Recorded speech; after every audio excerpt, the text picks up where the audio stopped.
ऊपर छात्रों को लेकर 1000 केस हो जाए, हमको 1000 बार जेल जाना पड़े, हमको कोई फर्क नहीं पड़ता है, क्योंकि हमें पहचान छात्रों से मिली है, तो छात्रों के लिए सब कुछ कुर्बान है। छात्र जो होता है ना, देश का नींव और रेत होता है, और छात्र अपनी आवाज़ गर्दनी बाग में बुलंद कर रहे हैं, तो छात्रों के आवाज़ में आवाज़ मिलाना हमारा अधिकार ही नहीं बल्कि कर्तव्य है, और छात्रों की मांग जायज़ है, इसलिए सरकार को माननी चाहिए। सामान्य तौर पर जब कोई नोटिफिकेशन आता है तो छात्रों में खुशी का लहर दौड़ता है, लेकिन छात्रों में खुशी का कोई लहर नहीं है, बल्कि छात्र जो है आंदोलन करने के लिए रोड पर आ गए हैं। आपको फिजिक्स का बढ़िया टीचर चाहिए तो पीटी में भी फिजिक्स का क्वेश्चन पूछिए, मेंस में भी फिजिक्स का क्वेश्चन पूछिए। आप हिस्ट्री का बढ़िया टीचर चाहिए तो हिस्ट्री का ही क्वेश्चन पीटी में भी पूछिए, हिस्ट्री का ही क्वेश्चन मेंस में भी पूछिए, आपको बहुत बढ़िया टीचर मिलेगा। कि हमसे बात किया जाए, जो उचित मांग है वो हमारा माना जाए। छात्र उचित मांग के साथ है, समझ गए ना, छात्रों के मांग को पूरा किया जाना चाहिए। गंगा फैक्ट्री के नाम से मशहूर ज्ञान बिंदु कोचिंग के संचालक, पटना के मशहूर शिक्षक रोशन आनंद सर हमारे साथ बातचीत करने के लिए हैं। छात्रों के समर्थन में आज गर्दनीबाग धरना स्थल आप पहुंचे हैं। क्या लगता है कि जो छात्रों का मांग है वो जायज़ है और बिहार सरकार को जल्द मानना चाहिए?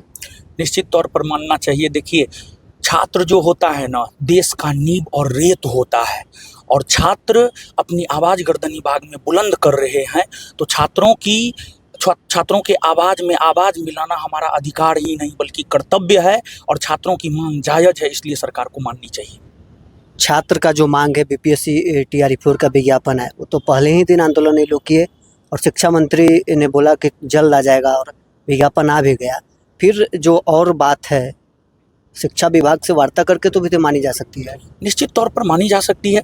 देखिए, सामान्य तौर पर जब कोई नोटिफिकेशन आता है तो छात्रों में खुशी का लहर दौड़ता है, लेकिन छात्रों में खुशी का कोई लहर नहीं है, बल्कि छात्र जो है आंदोलन करने के लिए रोड पर आ गए हैं। जबकि अभी छात्रों को होना चाहिए कि वो पढ़ाई करे। कहीं ना कहीं नोटिफिकेशन में कुछ कमियां हैं, इस वजह से नोटिफिकेशन में जो कमियां हैं संवाद करके जो है समाधान निकालना चाहिए, ताकि छात्र रोड पर से उतर करके अपने रूम में जाकर के पढ़ाई लिखाई करना शुरू करे, और छात्रों की मांग जायज़ है। देखिए, शिक्षा मंत्री महोदय, आपको अगर विशेषज्ञ शिक्षक चाहिए, ठीक है, आप पीटी मेंस करवाइए, ठीक है ना, लेकिन वेतन भी दीजिए, सुविधा भी दीजिए।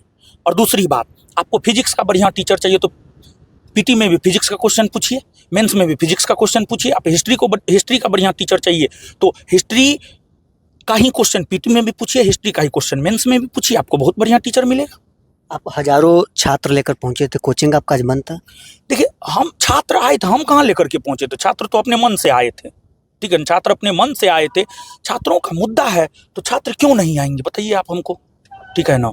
ये हमको लगता है कि जिस प्रकार का भीड़ गर्दनी बाग में है, ये भीड़ सकारात्मक परिवर्तन ला करके दिखाएगा पूरे भारतवर्ष को। एक और सवाल है, शिक्षा मंत्री का कई बयान आया। शिक्षा मंत्री मिथिलेश तिवारी ये भी कह रहे थे कि जो छात्र कहेंगे वो नहीं होगा, जो उचित होगा वही होगा। देखिए, एक बात बताइए, शिक्षा मंत्री को किसने चुना है? आम जनता ने चुना है। तो आप आम जनता की बात नहीं मानेंगे तो आप किसकी बात मानेंगे? छात्र तो यही ना कह रहे हैं कि हमसे बात किया जाए, जो उचित मांग है वो हमारा माना जाए। छात्र उचित मांग के साथ है, समझ गए ना, छात्रों के मांग को पूरा किया जाना चाहिए। हम छात्रों के साथ में छात्र बटे हुए हैं, आप भी आज आए। सबसे पहले अपील की कि सब लोग एकजुट हो जाइए, उसके बाद आपके लड़ाई को और तेज किया जाएगा। हमने हर संभव प्रयास किया कि छात्र एकजुट हो जाए।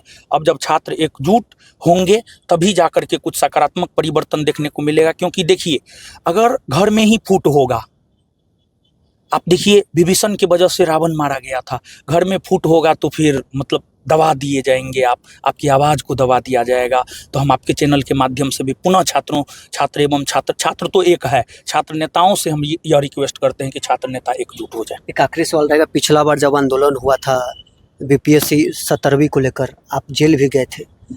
इस बार भी आप छात्रों के लिए आंदोलन पर लगातार बैठेंगे? आपके साथ घटना भी घटी है, उसके बावजूद आप धरना स्थल पहुंच रहे हैं। देखिए, हमारे ऊपर जो केस है उसमें 6 केस छात्रों को लेकर के है, 6 केस छात्रों को लेकर के है। हमारे ऊपर छात्रों को लेकर 1000 केस हो जाए, हमको 1000 बार जेल जाना पड़े, हमको कोई फर्क नहीं पड़ता है, क्योंकि हमें पहचान छात्रों से मिली है, तो छात्रों के लिए सब कुछ कुर्बान है। छात्र के लिए हर कुछ हम करने के लिए तैयार हैं। फिर अगर वैसी नौबत आएगी फिर भी रोशन आनंद सर छात्रों के लिए गर्दनीबाग पहुंचेंगे? हम जेल जाने के लिए तैयार हैं। छात्रों के लिए हम तो बोल रहे हैं, छात्रों के लिए हर कुछ कुर्बान, सब कुछ कुर्बान, अंतिम सांस तक छात्रों के लिए। कोचिंग संचालकों से भी अपील करेंगे कि सब लोग एकजुट हो जाएं। निश्चित तौर पर कोचिंग संचालक, शिक्षक, छात्र नेता सबको एकजुट होकर के आवाज बुलंद करना चाहिए, तभी सरकार तक आवाज पहुंचेगा।